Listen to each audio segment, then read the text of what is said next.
बिस्मिल्लाहिर्रहमानिर्रहीम अस्सलामु अलैकुम वरहमतुल्लाहि वबरकातुहू। Dear students, welcome to study time. Geography for class 6 PTB की बुक, इसका फर्स्ट चैप्टर की वीडियोस बनाने का अमल जारी है। आपसे गुजारिश है कि वीडियो में आगे बढ़ने से पहले चैनल को स्टडी टाइम को सब्सक्राइब करें और साथ बेल आइकन के बटन को दबा दें ताकि नई आने वाली वीडियोस के नोटिफिकेशन आपको बर वक्त मिल सकें। तो आगे बढ़ते हैं अपनी आज की वीडियो की जानिब। Chapter number 1, earth as a planet. इसकी हम 5 लेक्चर्स की वीडियोस रिकॉर्ड कर चुके हैं और अब अपनी 6 वीडियो की तरफ आगे बढ़ते हैं। और ये वीडियो है आज की solar and lunar eclipse. Page number 9 के ऊपर बुक खोलिए। सोलर एंड ल्यूनर एक्लिप्स, चांद ग्रहण और सूरज ग्रहण, बल्कि सूरज ग्रहण और चांद ग्रहण। सोलर शमसी या सूरज के हवाले से होता है और ल्यूनर का मतलब कमरी यानी चांद के हवाले से। एक्लिप्स का मतलब है ग्रहण। तो आप देखेंगे कि ये सूरज ग्रहण और चांद ग्रहण या सोलर एक्लिप्स और ल्यूनर एक्लिप्स ये क्या चीज़ होती है। ये एक कुदरत का एक मज़हर है, कुदरत का एक इजहार है। तो ये गाहे बगाहे दुनिया में इसका इजहार होता है। तो इसको हम देखेंगे कि ये क्या चीज़ है। The earth revolves around the सन।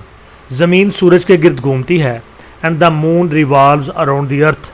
और चाँद ज़मीन के गिर्द घूमता है। During the revolution it happens that. और इस घूमने के अमल के दौरान जो चीज़ें वाक़या होती हैं वो दर्ज झैल, यानी ज़मीन जो है हमारे सोलर सिस्टम का हिस्सा है, निज़ाम शमसी का हिस्सा है। तो ज़मीन अपने महवर के पे घूमने के साथ साथ सूरज के गिर्द घूमती है। इसी तरह जो चाँद है ये ज़मीन के गिर्द घूमता है। इसका मतलब है चाँद और ज़मीन दोनों मिलके सूरज के गिर्द घूमते हैं। तो इस रेवोल्यूशन के दरमियान क्या होता है, नंबर 1 पॉइंट बताया गया है। समटाइम्स बाज़-औक़ात the moon comes between the sun and the earth. घूमते घूमते चाँद ज़मीन और सूरज के दरमियान आ जाता है। And cast its shadow on the earth. और चाँद का साया ज़मीन पे पड़ने लगता है। Due to which the sun is not seen completely और पार्शली फ्राम द अर्थ। इसकी वजह से ज़मीन पर से सूरज या तो मुकम्मल तौर पर या जुज़वी तौर पर नज़र नहीं आता। या तो मुकम्मल तौर पर नज़र नहीं आता या फिर उसका कुछ हिस्सा नज़र नहीं आता। तो क्या होता है कि चाँद मूव करते करते सूरज और ज़मीन के दरमियान आ जाता है। तो सूरज की रोशनी जो कि ज़मीन पे पड़ रही होती है, चाँद के बीच में आने की वजह से सूरज का कुछ हिस्सा या मुकम्मल हिस्सा नज़र नहीं आता। This is called solar Eclipse. इसको सूरज ग्रहण कहते हैं। और अगर ये कंप्लीट हो तो इसको मुकम्मल सूरज ग्रहण कहते हैं। और अगर ये पार्शली जुज़वी तौर पर हो तो इसको जुज़वी सूरज ग्रहण कहते हैं। दूसरा point, sometimes the earth comes between the sun and the moon and cast its shadow on the moon.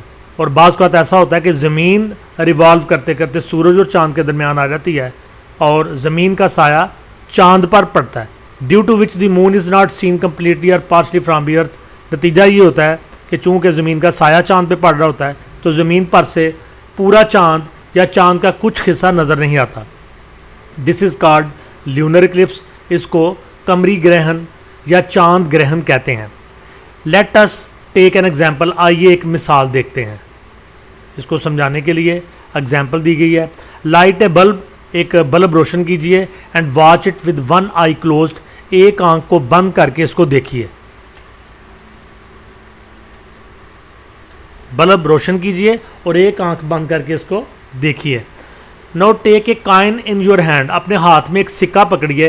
And bring it near the eye. इसको आंख के करीब ले आइए। इन सच ए वे, इस तरह say that coin comes between I and the bulb, के जो सिक्का है ये आंख और बल्ब के दरमियान आ जाए। No see that. अब आप देखें, is the bulb being seen. क्या बल्ब आपको नज़र आ रहा है? Is the light of the bulb falling on your eye. क्या बल्ब की रोशनी आपकी आंख पे पड़ रही है? Solar and lunar eclipses occur in the same way. इसी तरह से सूर्य ग्रहण और चांद ग्रहण होता है। तो जब सिक्का आपकी आंख के सामने आ जाएगा तो बल्ब की रोशनी आपकी आंख पे नहीं पड़ेगी और आपको बल्ब जुज़वी तौर पर या पूरे का पूरा नज़र नहीं आएगा। तो ये चांद ग्रहण और सूरज ग्रहण के हवाले से ये इनकी डायग्राम्स हैं। ये ज़मीन है, सूरज की रोशनी ज़मीन के आधे हिस्से पे पड़ रही है और जब चांद दरमियान में आ जाता है तो उस सूरज में सूरज की रोशनी मुकम्मल तौर पर या कुछ हिस्सों पर नहीं पड़ती ज़मीन के ऊपर। ज़मीन के ऊपर तारीकी हो जाती है और इसको सूरज ग्रहण या सोलर इक्लिप्स कहते हैं। ये जो डायग्राम है ये मुकम्मल सूरज ग्रहण किया है कि ज़मीन पर से पूरा सूरज नज़र नहीं आ रहा। इसको कंप्लीट सोलर का एक्लिप्स कहते हैं। इसी तरह से जो दूसरी डायग्राम है वो ल्यूनर एक्लिप्स के हवाले से है। इसमें ज़मीन रिवॉल्व करते हुए सूरज और चाँद के दरमियान आ जाती है और ज़मीन का साया इसके ऊपर चाँद के ऊपर पड़ता है और सूरज की रोशनी यहाँ नहीं पहुँच पाती। और जब हम ज़मीन से चाँद को देखते हैं तो आपको पता होना चाहिए कि जो चाँद की चमक है ये इसकी अपनी नहीं है, बल्कि सूरज की चमक की वजह से जो चाँद है वो रात के वक्त चमकता हुआ हमें नज़र आता है। वो बेसिकली सूरज की रोशनी उस पर पड़ रही होती है। तो जब वो सूरज की रोशनी चाँद पे नहीं पड़ती तो चाँद का कुछ हिस्सा या मुकम्मल हिस्सा एक्लिप्स की ज़द में आ जाता है, ग्रहण की ज़द में आ जाता है। और इसको हम कहते हैं ल्यूनर एक्लिप्स या फिर चाँद ग्रहण। तो यकीनन स्टूडेंट्स आपको सूरज ग्रहण, चाँद ग्रहण या फिर सोलर एक्लिप्स और ल्यूनर एक्लिप्स के हवाले से अच्छी तरह से समझ आ गई होगी। इंशाल्लाह नेक्स्ट वीडियो में आपसे दोबारा मुलाकात होगी। वीडियो को लाइक करें, कमेंट्स दें और दोस्तों के साथ शेयर करें और स्टडी टाइम को सब्सक्राइब करें। अल्लाह हाफिज़।